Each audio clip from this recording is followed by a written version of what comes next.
Hello friend, welcome in this class इंसानस प्रोबायोलॉजी। जैसा कि आपको पता है कि हम हैदराबाद यूनिवर्सिटी से कि जो एनिमल बायोलॉजी है उसके रिलेटेड कुछ क्वेश्चंस को डिस्कस कर रहे हैं। उसी सीरीज़ में आज फिर हम 5 से 6 क्वेश्चन लाए हैं। देखिए, मैंने पहले सोचा था 10 क्वेश्चन लाएंगे, बट वो बहुत ही लंबा वीडियो बन रहा है और लंबे वीडियो पे जो है आप लोग रुकते नहीं हैं, इसलिए हम छोटा वीडियो बनाने की कोशिश कर रहे हैं। और अब 5, 6, 7, 8 क्वेश्चन मतलब मैक्सिमम 10 तक पहुँचाएंगे। तो आज हमारा जो पहला क्वेश्चन है वो पार्ट बी का, ये देखिए आप ध्यान रखिएगा, हैदराबाद यूनिवर्सिटी पार्ट बी जो है उसको डिस्कस कर रहे हैं, क्योंकि पार्ट ए कंप्लीट हो चुका है। पार्ट बी का भी हमने 44 क्वेश्चन तक डिस्कस कर लिया। अगर आपने नहीं देखा है तो आप इसी चैनल पे जाइए और ये वीडियो देख सकते हैं। 44 तक हमने डिस्कस कर लिया है।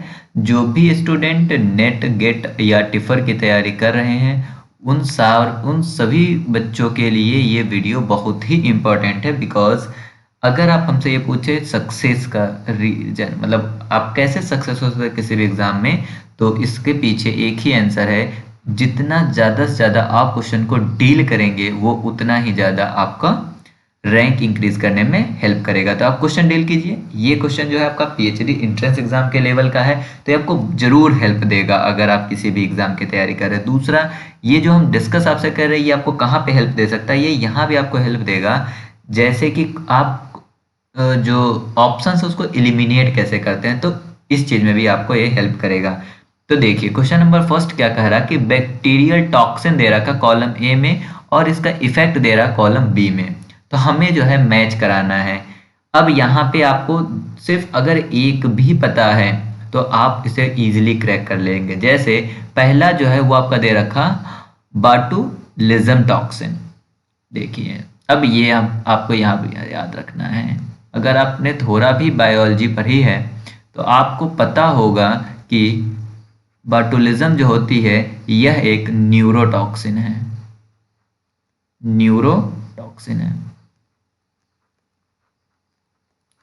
यह एक न्यूरोटॉक्सिन है। ठीक है, बाटुलिज्म एक न्यूरोटॉक्सिन है। तो इसका मतलब है कि पैरालिसिस से रिलेटेड कोई भी इसमें आंसर होगा।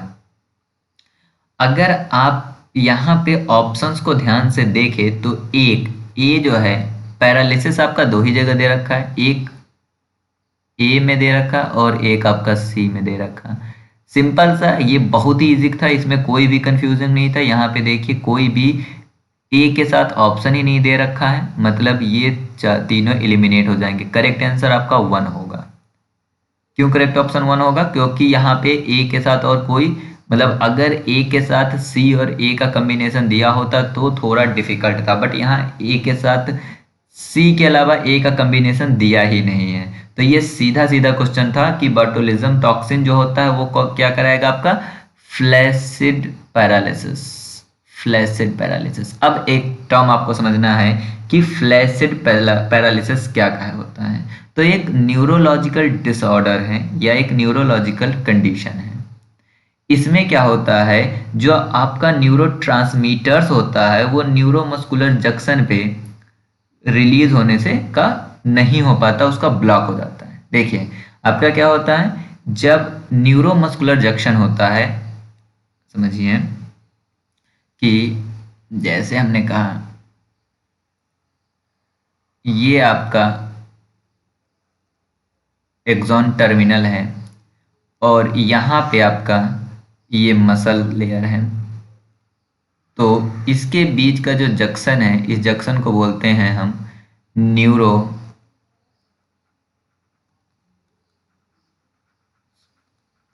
Muscular junction. तो न्यूरोमस्कुलर जंक्शन पे यहाँ पे जो है कुछ न्यूरोट्रांसमीटर रिलीज होगा। न्यूरोट्रांसमीटर कुछ रिलीज होगा, न्यूरोट्रांसमीटर यहाँ पे रिलीज हो रहा। तो जब ये आपका बाटुलिज्म होता है यह इसी रिलीज को ब्लॉक कर देता है। कहाँ से? प्री सिनेप्टिक न्यूरॉन्स के। ये क्या है आपका, ये आपका क्या है, प्री साइनेप्टिक न्यूरॉन। तो प्री साइनेप्टिक न्यूरॉन से न्यूरोट्रांसमीटर के रिलीज को ब्लॉक कर देता है आपका। यहां से क्या होगा, यह न्यूरोट्रांसमीटर को रिलीज ही नहीं होने देगा। इस ब्लॉकेज के लिए जो है आपका बोटुलिज्म टॉक्सिन रिस्पॉन्सिबल है। तो इस कंडीशन में फ्लैसिड पैरालिसिस हो जाएगा। दूसरा डिप्थीरिया टॉक्सिन, जो आपका डिप्थीरिया टॉक्सिन है यह प्रोटीन सिंथेसिस को इनहिबिट करेगा। डिप्थीरिया टॉक्सिन किसको इनहिबिट करेगा? प्रोटीन सिंथेसिस को। टिटैनस, टिटैनस जो है यह भी एक न्यूरोटॉक्सिन है और यह भी जो है पैरालिसिस को ही कॉज करता है, मतलब रिजिड पैरालिसिस करेगा टिटैनस। तभी कहा जाता है कि जब आपको कोई लोहे की चीज से चोट लगे तो आपको तुरंत टिटैनस की इंजेक्शन लेना चाहिए। क्यों? क्योंकि यह भी एक न्यूरोटॉक्सिन है और यह भी पैरालिसिस करता है। अगला आपका है परफ्रिजनर्स टॉक्सिन। यह एक ऐसा टॉक्सिन होता है जो कि मेम्ब्रेन का जो लेयर होता है उस लेयर को धीरे धीरे डिग्रेड करता है, उस लेयर को जो है उसकी स्ट्रेंथ को कम कर देता है। और जैसे स्ट्रेंथ कम हो जाएगा तो उससे क्या होगा हमारा, उससे वो जो लेयर है मेम्ब्रेन है वो टूट जाएगा। और मेम्ब्रेन का टूटना या फटना क्या होता है? लाइसिस होता है। तो प्रीफिजनर टॉक्सिन जो होती है मेम्ब्रेन लाइसिस कराता है। तो आपका करेक्ट आंसर क्या होगा? 1 का सी, 2 आपका, 2 का डी, 3 का बी और 4 का आपका ए। बल्कि अगर आपको पहला भी पता था, सिर्फ बोटुलिज्म पता था, तब भी आप करेक्ट आंसर तक पहुंच सकते थे। Okay, then we will goes in the next question. Next question 46, ये क्या कह रहा? Inactivated whole virus is use as a source of the vaccine. अब यहीं पे आपको समझना है, क्या समझना है कि इनएक्टिवेटेड पोलियो वायरस का मतलब क्या होता है, होल वायरस हो भी। अब यहां पे समझिए, जो आपका एक इनएक्टिवेटेड है, जैसे अगर हमें क्या बनाना है? वैक्सीन बनाना है। वैक्सीन क्या होता है? वैक्सीन में हम कोई भी वायरस पूरा का पूरा या वायरस का कुछ पार्ट या वायरस के कुछ कंपोनेंट या उसी को लाइव हम बॉडी में एडमिनिस्ट्रेट कर देते हैं, जिससे कि उसके वो जो है पैथोजेनिक नहीं होता है जब हम किसी भी वैक्सीन को बॉडी के अंदर दे रहे हैं। बट उसके अगेंस्ट में हमारी बॉडी एंटीबॉडी प्रोड्यूस करती है, जो एंटीबॉडी सेकेंड टर्म पर अगर वायरस वो हमारी बॉडी में इंटर करता है तो वो एंटीबॉडी उसे किल कर देती है। तो वो जो चीज हम यूज कर रहे हैं for activation of immune system, उसे हम वैक्सीन कहते हैं। अब यहाँ पे वैक्सीन जब हम देते हैं तो वो अलग अलग तरीके के होते हैं। फॉर एग्जाम्पल, एक वैक्सीन ऐसा होता है जिसमें हम होल ऑर्गेनिज्म यूज करते हैं। वैक्सीन कैसा हो सकता है? एक ऐसी वैक्सीन हो सकती है जिसमें हम होल ऑर्गेनिज्म यूज करते हैं। जिसमें भी हम होल ऑर्गेनिज्म यूज करते हैं ये दो तरीके की हो सकती है। एक लाइव वैक्सीन, लाइव एटेन्यूएटेड, और दूसरा इसी में हो सकता है किल्ड वैक्सीन। किल्ड वैक्सीन इसका जो होल ऑर्गेनिज्म है, इसके अलावा कुछ हम कोई भी मैक्रोमोलिक्यूल यूज कर सकते हैं जो कि प्यूरिफाइड मैक्रोमोलिक्यूल हो। मतलब हम ऑर्गेनिज्म ना देके उसका कोई मैक्रोमोलिक्यूल यूज करेंगे। मैक्रोमोलिक्यूल कौन सा यूज करेंगे? जो कि उसकी बॉडी में एज अ इंटीजन हो फॉर द आवर बॉडी, या इसी को हम बोलते हैं सब यूनिट वैक्सीन। सब यूनिट वैक्सीन। तो प्यूरिफाइड मैक्रोमोलिक्यूल यूज कर सकते हैं या हम सब यूनिट वैक्सीन यूज कर सकते हैं। तीसरा हमारा जो है वो होता है रिकॉम्बिनेंट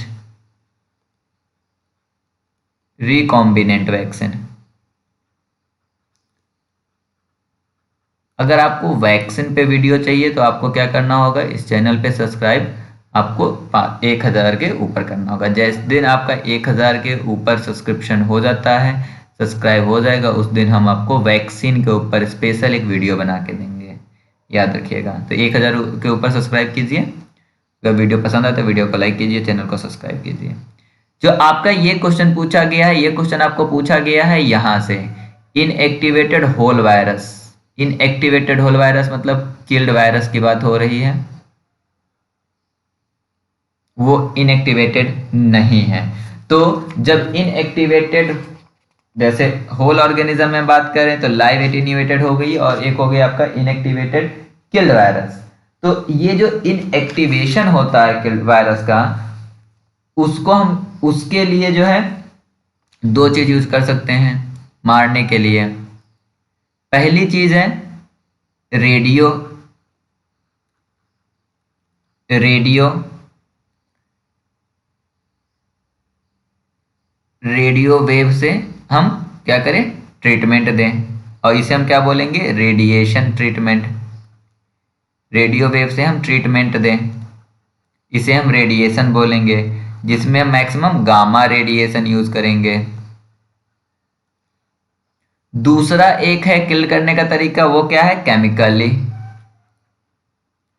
केमिकली हम ट्रीटमेंट दे, केमिकली करें। केमिकली में हम फॉर्मेल्डिहाइड देते हैं, फॉर्मेल्डिहाइड यूज करते हैं। हम क्या करते हैं, किसी भी होल ऑर्गेनिज्म को, किसी भी वायरस को हम क्या करेंगे, उसे फॉर्मेल्डिहाइड से ट्रीट करेंगे। फॉर्मेल्डिहाइड क्या करता है, क्रॉस लिंक बनाता है अमाइनो एसिड के बीच में, और उस क्रॉस लिंक से क्या होता है, वो हमारा डेड हो जाता है। जब वो डेड हो जाएगा तो उससे क्या होगा, मेम्ब्रेन क्रॉस लिंक बना और उससे वो डेड हो गया, वो फिक्स हो गया। अब उस वायरस को, उस ऑर्गेनिज्म को, उस वैक्सीन को हम बॉडी में एडमिनिस्ट्रेट कर देंगे, और बॉडी हमारा उसके अगेंस्ट एंटीबॉडी बना लेगा। तो अब ये आपका क्वेश्चन है जिसमें मैंने आपको एक इंफॉर्मेशन एक्स्ट्रा दिया इतनी। अब आप यहाँ पे देखिए, पोलियो। पोलियो जो है, पोलियो का दो तरीके का वायरस होता है, दो तरीके की वैक्सीन है। एक है आपकी 7 oral polio vaccine, 7 oral polio vaccine. दूसरा जो होता है वो होता है आपका, एक हो गया आपका 7 ओरल पोलियो वैक्सीन, दूसरा है आपका Salk polio vaccine, Salk polio vaccine. तो जो 7 ओरल पोलियो वैक्सीन होता है, 7 ओरल पोलियो वैक्सीन जो है, ये आपका लाइव एटीन्यूएटेड है, लाइव एटीन्यूएटेड। लेकिन जो साल्क पोलियो वैक्सीन है, ये आपका किल्ड है। अब यहां पे देखिए क्या है कि inactivated whole virus is used as a source of bacteria in vaccine in all except, कौन सा इसमें से नहीं होगा, तो आपका जो पोलियो है ये तो होगा, मतलब ये क्या है कि ये तो हम इनएक्टिवेटेड होल वायरस के रूप में यूज कर रहे हैं। इसके अलावा रेबीज, यह भी जो होता है, इसे भी हम इनएक्टिवेटेड होल वायरस के रूप में यूज करते हैं। हेपेटाइटिस ए को भी हम यूज करते हैं। तो इसमें से बचा कौन सा, हेपेटाइटिस बी। तो हेपेटाइटिस बी एक ऐसा वैक्सीन है जिसमें हम होल एटीन्यूएटेड वैक्सीन के रूप में यूज नहीं करते हैं। तो what is the correct answer for this question, तो hepatitis B is the correct answer for this question. अब यहीं पे आप याद रखिए, पोलियो, रेबीज, हेपेटाइटिस ए, ये तीनों जो है इनएक्टिवेटेड होल वायरस के रूप में हम यूज कर सकते हैं, जिसमें से साल्क पोलियो वायरस जो होता है वो किल्ड वैक्सीन या इनएक्टिवेटेड होल वायरस होता है, बल्कि हमारा सेवाइन ओरल जो होता है वो लाइव एटीन्यूएटेड होता है। इसके अलावा प्लेग, इन्फ्लुएंजा, रुबेला, पार्टोसिस, एंथ्रैक्स, कोरेला मतलब कॉलरा, इन सब का जो है, ये सारे जो हैं होल एटीन्यूएटेड वायरस के रूप में हम वैक्सीन यूज करते हैं। ठीक, ये हमने आपको एडिशनल इन्फॉर्मेशन दिया। अगर आपको वीडियो समझ में आ रहा है तो वीडियो को लाइक कीजिए, नए हैं तो आप चैनल को सब्सक्राइब कीजिए, और अगर आप हैदराबाद को टारगेट कर रहे हैं तो चैनल को सब्सक्राइब कर लीजिए। और जिस दिन आप हैदराबाद यूनिवर्सिटी का पेपर दीजिएगा उस दिन आप हमें कमेंट में बताइएगा कि आपको इस वीडियो से कितना फायदा हुआ है। ठीक है, चलिए हम नेक्स्ट क्वेश्चन की तरफ आप मूव करते हैं। अगला क्वेश्चन दे रखा in the liver cell, in the human liver, the initial step in utilization of fructose in its phosphorylation to fructose 1,6-phosphate, this is followed by। यहाँ पे फ्रक्टोज का यूटिलाइजेशन की बात हो रही है, तो आप हमेशा याद रखिएगा कि किसी भी मोनोसेकेराइड का यूटिलाइजेशन जब होता है तो वह ग्लाइकोलाइसिस पाथ के किसी इंटरमीडिएट प्रोडक्ट को फॉर्म करता है, जिससे वो ग्लाइकोलाइसिस में इंटर होके वो ग्लूकोज बना ले, और ग्लूकोज जो है या इंटरमीडिएट से पायरुवेट बनाए, और वो पायरुवेट जो है क्या हमारा कराएगा, वो पायरुवेट टीसीए साइकिल में रन होकर हमें एनर्जी देगा। जब हम यूटिलाइजेशन की बात करेंगे, किसकी बात कर रहे हैं, यूटिलाइजेशन की बात। तो जब फ्रक्टोज का यूटिलाइजेशन होता है तो देखिए कोई भी जो हमारे बॉडी में बायोलॉजिकल रिएक्शन होती है उसमें किसी भी मॉलिक्यूल को कैप्चर करना जरूरी होता है। कैप्चर करने का क्या मतलब होता है, सेल के अंदर उस मॉलिक्यूल को रुकना जरूरी है। फ्रक्टोज के लिए मॉलिक्यूल में रिसेप्टर्स होते हैं जो मॉलिक्यूल को सेल के बाहर ले जा सकते हैं, तो उसको रोकने के लिए हम सबसे पहले उस मॉलिक्यूल में फास्फोरस को ऐड करते हैं। और फास्फोरस ऐड कहाँ से होता है, वो फास्फोरस एटीपी से आता है। तो फ्रक्टोकाइनेज या हेक्सोकाइनेज, क्या हो गया, फ्रक्टोकाइनेज या हेक्सोकाइनेज जो है वो आपको फ्रक्टोज को 1 फॉस्फेट में बदल देगा। यहाँ पे फ्रक्टोकाइनेज यूज हो रहा है जो कि एटीपी से एक फास्फोरस को लेगा और वो फ्रक्टोज 1 फॉस्फेट में भेज देगा। अब ये जो फ्रक्टोज 1 फॉस्फेट हुआ ये आपका 2 मॉलिक्यूल में टूटेगा, एक ग्लिसरल एल्डिहाइड में और तीसरा डाइहाइड्रोक्सी एसीटोन फॉस्फेट में। ग्लिसरल एल्डिहाइड में और डाइहाइड्रोक्सी एसीटोन फॉस्फेट में। और ये जो एंजाइम यहाँ पे जो एंजाइम काम आएगा हो जाएगा aldolase. Aldolase enzyme fructose 1 phosphate को ग्लिसरल एल्डिहाइड में और डाइहाइड्रोक्सी एसीटोन फॉस्फेट में तोड़ देगा। अब ग्लिसरल एल्डिहाइड जो है वह ग्लिसरल एल्डिहाइड 3 फॉस्फेट में बदल जाएगा, और ग्लिसरल एल्डिहाइड 3 फॉस्फेट जो होता है वो डाइहाइड्रोक्सी एसीटोन फॉस्फेट में इंटर कन्वर्ट होता रहता है ट्राइओस फॉस्फेट आइसोमरेज के द्वारा। और डाइहाइड्रोक्सी एसीटोन फॉस्फेट और ग्लिसरल एल्डिहाइड 3 फॉस्फेट ये दोनों मिलके एल्डोलेज एंजाइम की प्रेजेंस में फ्रक्टोज 1,6-बिसफॉस्फेट बनाएगा, जो कि हमारा यहाँ पे ग्लूकोज वापस बन जाएगा। लेकिन यहाँ से ग्लिसरल एल्डिहाइड 3 फॉस्फेट जो है पायरुवेट बना लेगा। पायरुवेट जो होता है ऑक्सीजन के एब्सेंस में लैक्टेट बनाता है, और ऑक्सीजन प्रेजेंट है तो एसिटाइल कोए बना देगा। एसिटाइल कोए से सिट्रिक एसिड साइकिल में बनेगा और CO2 ATP का प्रोडक्शन होगा। यहीं पे एसिटाइल कोए से एसाइल ग्लिसरॉल बनेगा जो कि VLDL बनेगा, वेरी लो डेंसिटी लाइपोप्रोटीन। यहाँ पे डाइहाइड्रोक्सी एसीटोन फॉस्फेट जो होता है ग्लिसरॉल 3 फॉस्फेट में कन्वर्ट होता है, ये हमारा सीधे एसाइल ग्लिसरॉल बना के VLDL बनाएगा।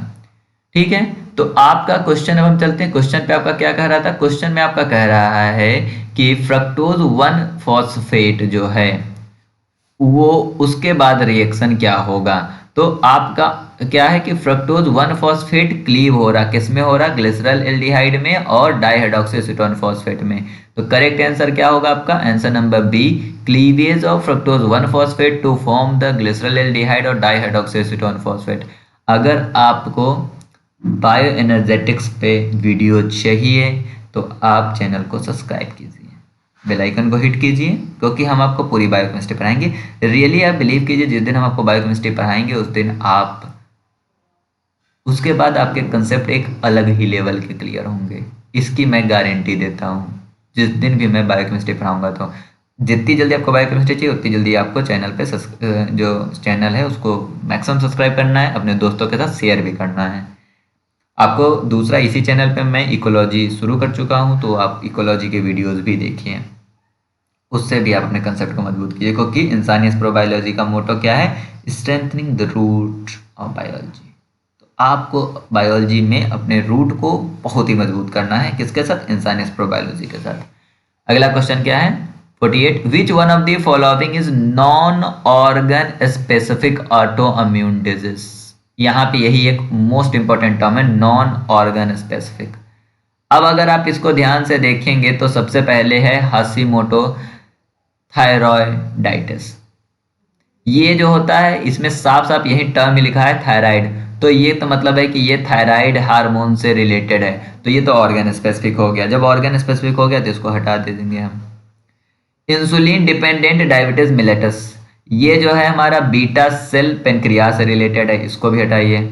अब बचा ये दो, इसी दो में आपको कंफ्यूजन हो सकता है, पर यहां पे अब देखो कि जो डाइजियर्स सिंड्रोम होता है यह आपका टी सेल से रिलेटेड होता है, मतलब जो है आपका ब्लड सेल से रिलेटेड होता है। और ब्लड सेल से जो आपका रिलेटेड होता है तो यहाँ पे आपको थ्रोम्बोसाइटोपिनिया होती है, मतलब प्लेटलेट्स के अगेंस्ट में आपका वो ऑटोइम्यून एंटीबॉडी बनती है, या फिर हीमोलाइटिक एनीमिया होती है डाइजियर सिंड्रोम में। तो यह भी जो है आपका ब्लड सेल के प्रति, मतलब एक ऑर्गन के स्पेसिफिक है, थाइमस के टी सेल्स के। लेकिन जो ल्यूपस होता है, सिस्टमेटिक ल्यूपस एरिथ्रोमेटोसिस, इसके अंदर जो होता है ज्वाइंट्स में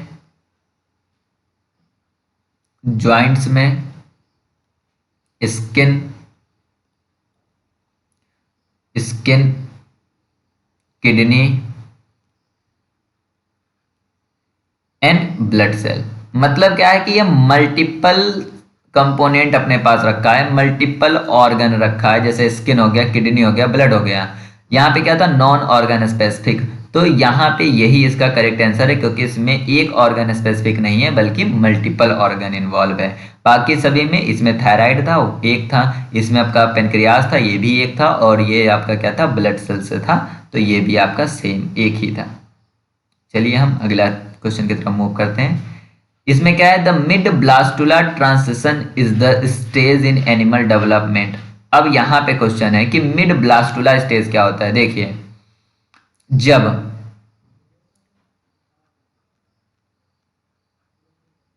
स्पर्म और ओवा मिलते हैं तो जाइगोट बनाते हैं। जाइगोट में क्या होता है, क्लीवेज होता है, और इससे मॉरुला बनता है। मॉरुला जो होता है फर्दर डिवाइड होके ब्लास्टुला बनाते हैं, और ब्लास्टुला आगे चल के आपका गैस्ट्रुला बनाता है। ठीक है, तो अभी यहीं पे आपको देखना है, जब हम ओवर देखिए स्पर्म में तो आपका क्या होता है, स्पर्म जो होता है वो क्रोमोसोम के साथ होता है, और ये सिर्फ अपना न्यूक्लियर मटेरियल एन देता है, लेकिन यह एन के साथ साथ साइटोप्लाज्म देता है। साइटोप्लाज्म में क्या होता है, साइटोप्लाज्म में मैटरनल फैक्टर होते हैं। तो शुरू में जो होता है, जैसे जाइगोट के केस में या मारुला के केस में, इसमें मैटरनल जो जीन है ये जीन ट्रांसक्राइब्ड होगा और इससे प्रोटीन बनेगा।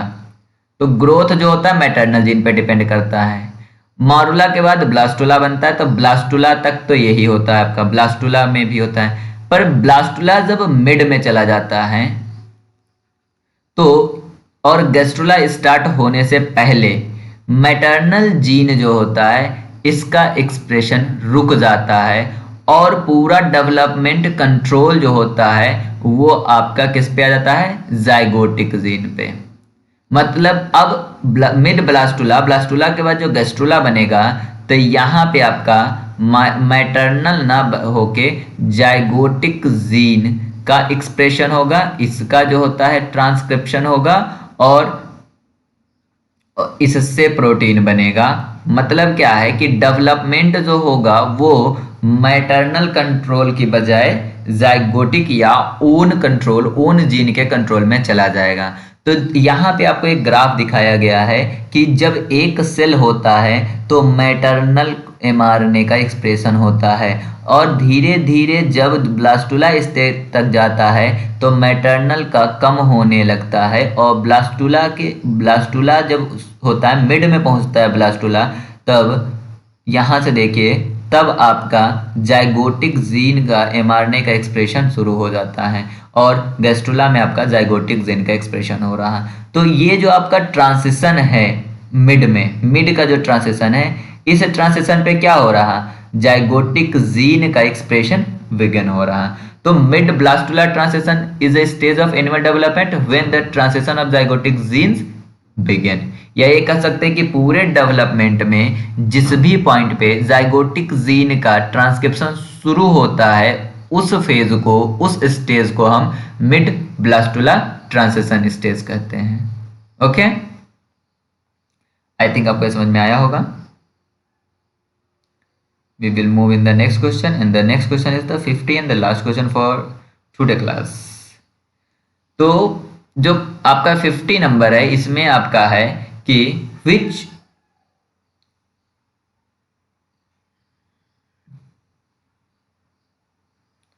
लास्ट क्वेश्चन है ये, ओके लास्ट में है which one of the following tissue and gland has a high level of potent androgen in dihydrotestosterone than the testosterone in the primate।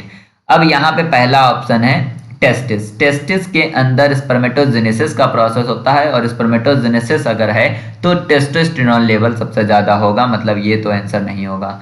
Was differences जो है यह एसेसरी ग्लैंड है और इसके अंदर जो होता है हमारा स्पर्म क्या होता है, ट्रेवल करता है। तो यहाँ पे भी हमारा ये एंड्रोजन और डाइहाइड्रोस्टेरोन तो नहीं होगा। सेमिनल वेसिकल्स के अंदर भी नहीं, टेस्टोस्टेरोन का ही लेवल ज्यादा होता है। बच्चा आपका लास्ट ग्लैंड जो कि एक प्रोस्टेट ग्लैंड है, यह एक एसेसरी रिप्रोडक्टिव ऑर्गन होता है और इससे जो फ्लूइड निकलता है यह फ्लूइड जो स्पर्म होता है उसको नरिशमेंट प्रोवाइड करता है या मोबिलिटी प्रोवाइड करता है। और प्रोस्टेट ग्लैंड के अंदर एंड्रोजन और डाइहाइड्रोक्सी टेस्टोस्टेरोन का अमाउंट हाई लेवल में होता है, high level of potent androgens होती है कंपेयर टू द टेस्टोस्टेरोन। तो पोटेंट एंड्रोजन डाइहाइड्रोक्सी टेस्टोस्टेरोन कहाँ होता है, प्रोस्टेट ग्लैंड में होता है। तो इसका आंसर क्या आपका प्रोस्टेट ग्लैंड है। Thank you for watching this video. आप इसको क्या कीजिए, ज़्यादातर शेयर कीजिए अपने दोस्तों के साथ। चैनल पे 500 सब्सक्राइबर पूरे कीजिए जल्द से जल्द। जैसे आप 1000 पूरा करोगे हम आपके लिए बायोकेमिस्ट्री की लेक्चर सीरीज लाएंगे। Thank you.